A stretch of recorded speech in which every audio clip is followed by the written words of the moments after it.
নমস্কার, আমি চিত্রশিল্পী দীপঙ্কর বিশ্বাস। আজকে আমাদের অনলাইন আর্ট এক্সিবিশনের শুভ সূচনা।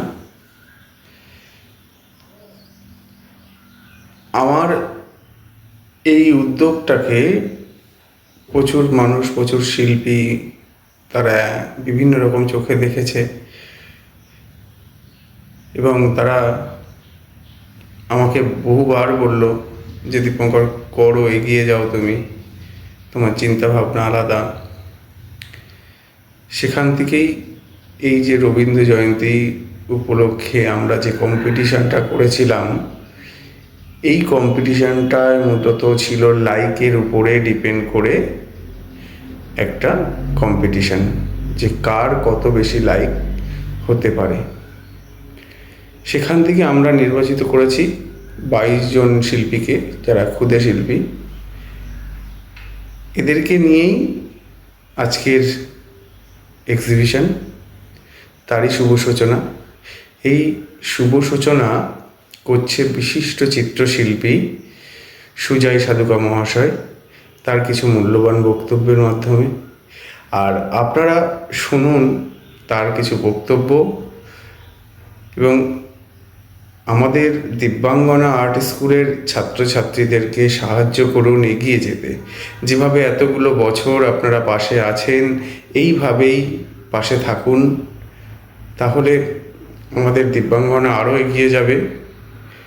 আর আরেকবার জানাই, আজকের বিশিষ্ট চিত্রশিল্পী সুজয় সাধুকা আজকে আমাদের শুভ সূচনা করছে। আপনারা তার বক্তব্য শুনুন, ভালো থাকুন, দেখা হবে আর একটা ভিডিওতে। নমস্কার।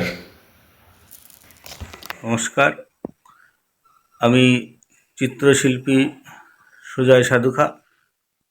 প্রতি বছর শিল্পী শিক্ষক দীপঙ্কর বিশ্বাস তার ছাত্রছাত্রীদের নিয়ে অভিনব উদ্যোগ গঠন করে, তাদের নিয়ে প্রতিযোগিতা প্রদর্শনী করেন।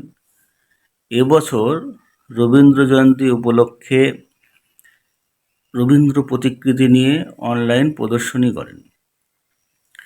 প্রদর্শনীতে সর্বাধিক প্রাপ্ত লাইকের মাধ্যমে কিছু ছবি নির্বাচিত করেছেন। সেই নির্বাচিত ছবির সংখ্যা প্রায় 20টা। এই নির্বাচিত ছবিগুলিকে নিয়ে একটা অনলাইন প্রদর্শনী আয়োজন করা হয়েছে। আজ তার শুভ উদ্বোধন। এই শুভক্ষণে অংশগ্রহণকারী শিল্প শিক্ষার্থীদেরকে আন্তরিক অভিনন্দন জানাই, তাদের সাফল্য কামনা করি। আগামীতে আরও ভালো কাজ করুক এই আশা রইল। শিল্পী দীপঙ্কর বিশ্বাসকে আমি ধন্যবাদ জানাই এই প্রদর্শনীর সূচনা করার জন্যে। প্রদর্শনীটি সার্বিক সাফল্য আমি কামনা করি।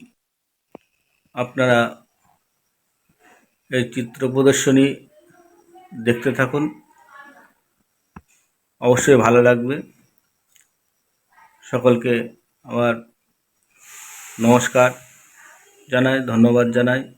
আপনারা ভালো থাকবেন, সুস্থ থাকবেন, সংস্কৃতির সঙ্গে থাকবেন।